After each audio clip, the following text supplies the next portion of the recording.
Hello guys, welcome back to the channel. इस video में हम सॉल्व करने वाले हैं question 60 from the competency focus practice questions. ये सीरीज फुल कंप्लीट होने वाली है। अगर प्रीवियस वीडियोस में सॉल्व कर चुके हो then do check out the channel, hit the bell icon ताकि वीडियो मिस ना हो and you get notified whenever a new video is shared. Complete playlist मिल जाएगी चैनल के ऊपर on various topics like the specimen question papers, the board exam papers. Full detail explanation के साथ यहाँ सॉल्यूशन मिल जाएंगे।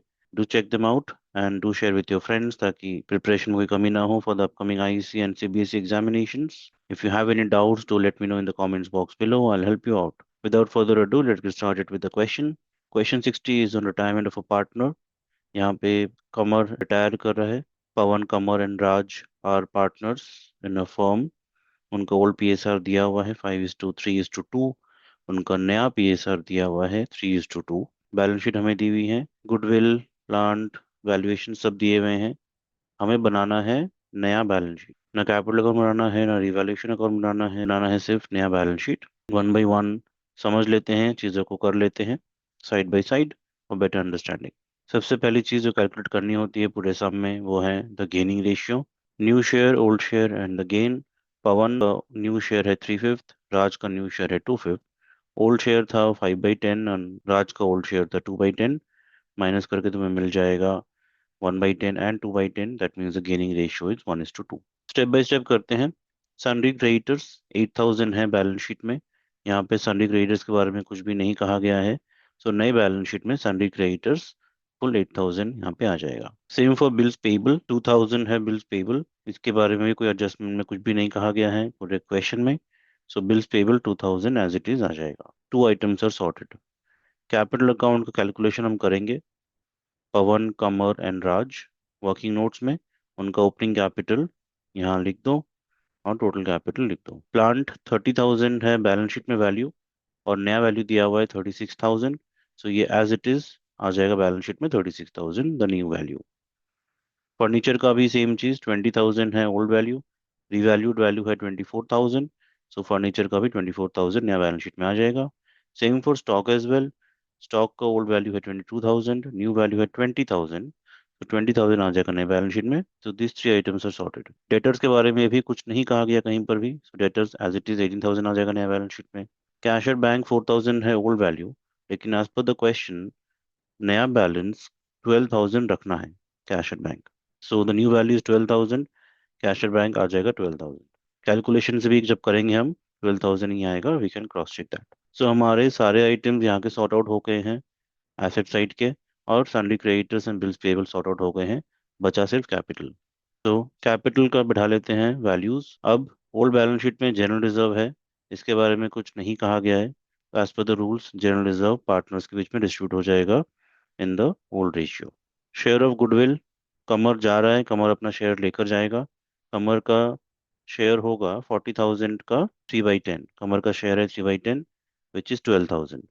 तो कमर के कॉलम में पॉजिटिव फिगर, पवन एंड राज के कॉलम में नेगेटिव फिगर होगा। पवन and Raj will provide the money to Kamar in their gearing ratio, which is 1:2 as we calculated here. Revaluation profit ढूंढना है। प्लांट का वैल्यू इंक्रीज हुआ by 6,000। Old value था 30,000, new value 36,000। 6,000 increase हुआ, asset increase होता है तो profit होता है, तो 6,000 प्लस। सिमिलरली फर्नीचर भी 4,000 से इंक्रीज हुआ। ओल्ड वैल्यू 20,000 था, न्यू वैल्यू 24,000, सो 4,000 प्रॉफिट। और स्टॉक का वैल्यू घटा है बाई 2,000, 22,000 था, new value is 20,000, so 2,000 loss. Total net profit on revaluation is 8,000, which will be distributed among the partners in the old PSR, which is 5:3:2। Distribute कर दिया। अब ढूंढ लो यहाँ पर टोटल कैपिटल आफ्टर एडजस्टमेंट। सो कमर के बनते हैं 36,200, जो कमर लेकर जाएगा उसको पेमेंट कर दिया जा रहा है। एक और वर्किंग करनी होगी यहाँ पर, cash to be brought in. Kamar का शेयर कमर को दिया जाएगा 36,200। ये पवन और राज इतना लेकर आएंगे। साथ ही साथ क्वेश्चन में कहा गया है कैश बैलेंस को 12,000 करना पड़ेगा। कैश एट बैंक 4,000 पड़े हैं ऑलरेडी, 8,000 और लेके आने एक्स्ट्रा, तो ये भी ऐड किया जाएगा 8,000 यहाँ पर। दैट मीन्स टोटल लेकर आने हैं 44,200 पवन एंड राज को। उसके बाद इसमें ऐड कर दो पवन का एडजस्टेड कैपिटल 43,000, राज का adjusted capital 12,800। That makes it their total closing capital as 1 lakh after all adjustment। 1 lakh बनते हैं उनके टोटल कैपिटल। इस 1 लाख को आप डिस्ट्रीब्यूट कर दो उनके नए PSR में, which is 3:2। That means the new capital, the closing capital will be 60,000 and 40,000, which makes it 1 lakh. So this proportionate capital minus adjusted capital करोगे, मिल जाएगा इंडिविजुअल कितने पैसे वो लेकर आ रहे हैं, पवन कितना लेकर आ रहा है और आज कितना लेकर आ रहा है। सारे वर्किंग्स हमारे हो चुके हैं।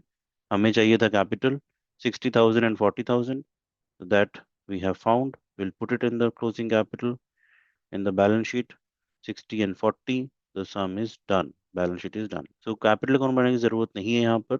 Without the capital account this is done।